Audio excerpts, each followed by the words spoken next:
Bonjour, bienvenue sur le podcast Une maison en France, un podcast en français facile pour ceux qui rêvent d'avoir une maison en France ou qui ont déjà une maison en France et, évidemment, pour tous ceux qui veulent perfectionner leur français.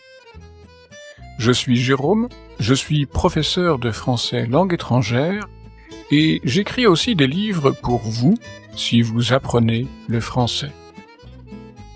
Chaque semaine, je lis un chapitre, et ils sont tout petits, du roman en français facile « Les surprises du premier été ». Puis, je vous explique le français utilisé dans le texte. Dans ce nouvel épisode, avec Peter et Petra, nous allons décharger leur voiture et ouvrir les sacs et les valises. Qu'ont-ils apporté des Pays-Bas? Vous allez tout de suite le savoir. Dans la partie explication, je vais vous parler des mots congélateur, valise, carton, sac et caisse. Et je finirai en abordant une technique toute simple qui permet de doubler votre vocabulaire. Oui, en appliquant cette technique, vous pouvez multiplier votre expression en français par 2. Mais sans plus attendre, poursuivons l'histoire.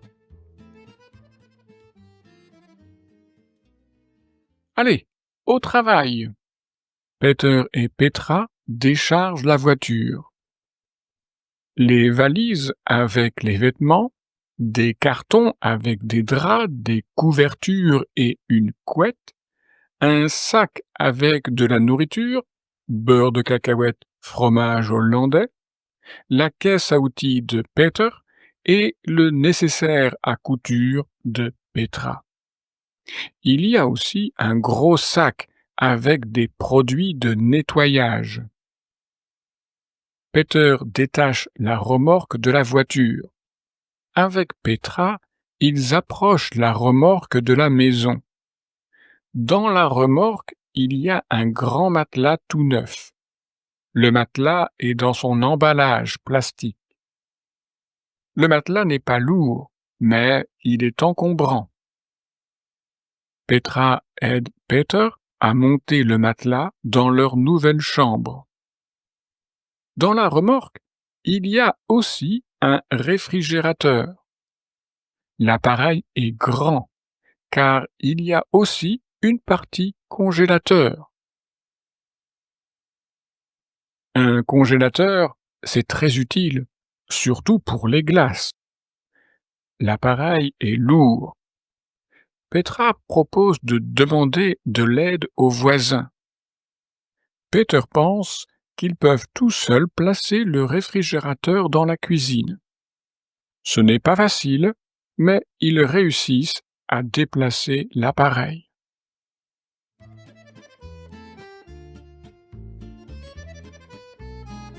Et vous, avez-vous déjà essayé de déplacer tout seul un réfrigérateur? C'est lourd, c'est encombrant, ce n'est pas facile. Nous retrouvons donc dans ce texte le mot réfrigérateur, déjà entendu dans le premier épisode du podcast. Vous vous rappelez? Est-ce que vous pouvez maintenant le prononcer sans trop de problème? Répétez après moi. Un réfrigérateur. Très bien. Et vous souvenez-vous des 2 autres mots synonymes de réfrigérateur employés en français? Oui? Non? Les 2 mots commencent par free.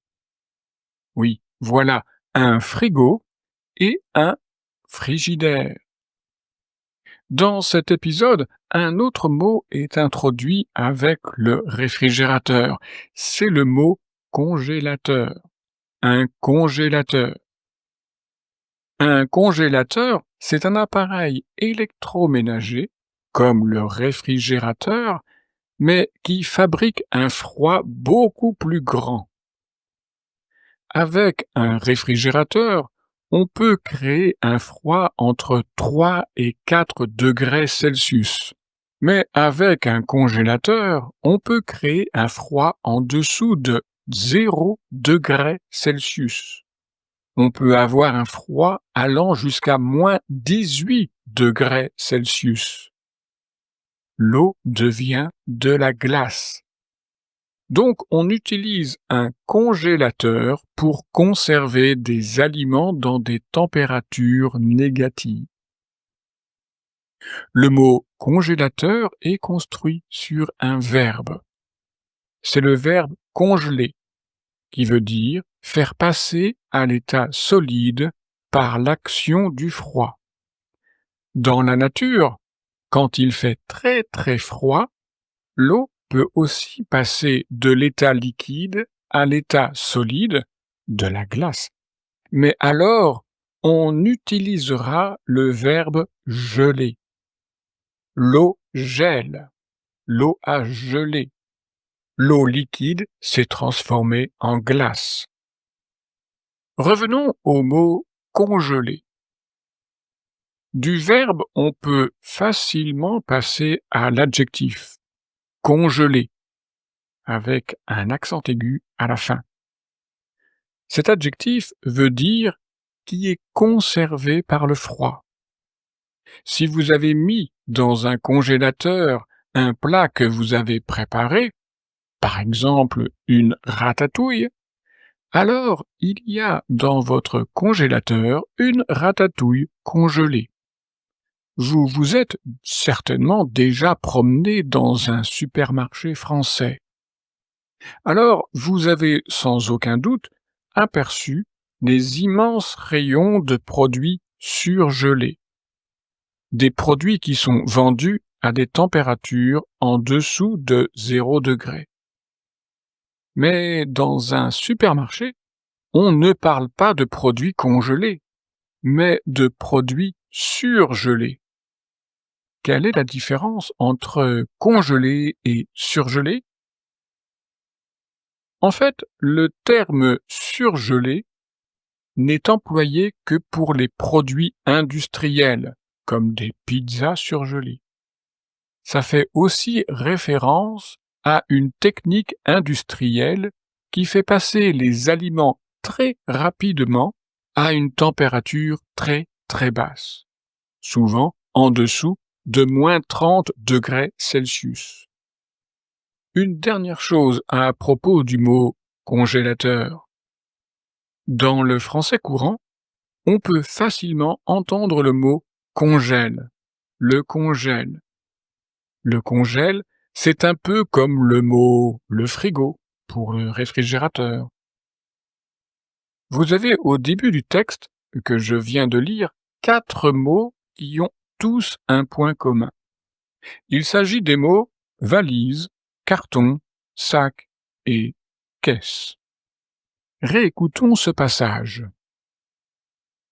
Peter et Petra déchargent la voiture, les valises avec les vêtements, des cartons avec des draps, des couvertures et une couette, un sac avec de la nourriture, beurre de cacahuète, fromage hollandais, la caisse à outils de Peter et le nécessaire à couture de Petra. Les mots valise, carton, sac et caisse sont des mots qui désignent des choses dans lesquelles on met d'autres objets pour ranger ces objets ou pour transporter ces objets. Dans une valise, on range principalement des vêtements pour pouvoir transporter plus facilement ces vêtements pendant un voyage. Le carton est une boîte faite justement en carton. Nous en avons parlé à l'épisode 1. On parle parfois de boîte en carton, quand c'est une petite boîte. Quand c'est une plus grande boîte, on parle généralement de carton. Les cartons sont souvent utilisés pour déménager, pour un déménagement. Déménager, c'est aller d'une maison vers une autre maison. C'est quitter une maison pour aller habiter dans une autre maison ou un appartement. Le mot sac est utilisé dans de nombreuses situations. Ce peut être un sac en plastique qu'on vous donne pour transporter la chose que vous avez achetée. On emploie aussi le mot sac dans l'expression un sac à main ou bien sûr dans un sac à dos. Ces deux mots, sac à main et sac à dos, indiquent la partie du corps humain qui sert à porter le sac avec la main ou sur le dos. Une caisse, c'est plus grand qu'un sac. C'est généralement de forme cubique. C'est souvent en bois ou en plastique solide. On utilise une caisse pour le stockage et le transport d'objets. Ici, il est question d'une caisse remplie avec les outils de Peter. On aurait pu parler peut-être de boîte à outils. Maintenant, parlons de la technique miracle dont je vous ai parlé en introduction. Comment doubler son vocabulaire? Écoutons ces deux phrases du texte. Le matelas n'est pas lourd, mais il est encombrant. Ce n'est pas facile, mais ils réussissent à déplacer l'appareil. Vous avez deviné? Eh oui, il s'agit de la négation. La négation vous permet de doubler votre vocabulaire. En fait, ce n'est pas tout à fait exact. Mais ce que je veux dire, c'est que la négation vous permet de dire 2 fois plus de choses. Imaginez que vous ne vous rappelez plus du mot difficile, mais que seulement le mot facile vous vienne en tête. Si vous utilisez la négation, vous pouvez dire que quelque chose n'est pas facile pour dire que c'est difficile. Au lieu de dire ce n'est pas facile, mais ils réussissent à déplacer l'appareil, on aurait pu dire c'est difficile, mais ils réussissent à déplacer l'appareil. Car si ce n'est pas facile, c'est alors difficile. Le contraire de facile, c'est évidemment difficile. Au lieu de dire le matelas n'est pas lourd, mais il est encombrant, on aurait pu dire le matelas est léger, mais il est encombrant. Car si ce n'est pas lourd, alors c'est léger. Le contraire de lourd, c'est bien sûr léger. Et peut-être que vous aviez oublié le mot léger. Alors, utilisez le mot lourd dans une négation. Cette méthode ne fonctionne qu'avec des mots qui ont un sens opposé, qu'on appelle des antonymes. Par exemple, cette maison n'est pas grande, donc elle est petite. Si mon café n'est pas froid, il est chaud. Le lundi, la boulangerie n'est pas ouverte, alors elle est fermée, etc. Voilà pour le 11e épisode de ce podcast. Dans le prochain épisode, Petra et Peter vont s'occuper de leur chambre à coucher. Si vous ne pouvez pas attendre la semaine prochaine pour la suite des surprises du premier été, vous pouvez aussi acheter le livre papier ou l'e-book sur Amazon. Vous avez un lien dans la description de ce podcast. Abonnez-vous au podcast et avez-vous pensé aux étoiles? Oui, les étoiles pour évaluer cet épisode. Et vous pouvez bien sûr écrire un commentaire sympathique, ce serait formidable. Et rappelez-vous, ne laissez pas votre pratique du français refroidir dans un congélateur. Ne rangez pas votre connaissance du français dans une valise ou dans une caisse pour la mettre au grenier. Car avoir une maison en France, c'est bien. Mais savoir parler français dans votre maison en France, c'est encore mieux. Si vous voulez perfectionner votre français, je peux vous aider avec mes leçons en ligne. Pour en savoir plus, vous trouverez mon adresse e-mail et mon site internet dans la description de cet épisode. Au revoir!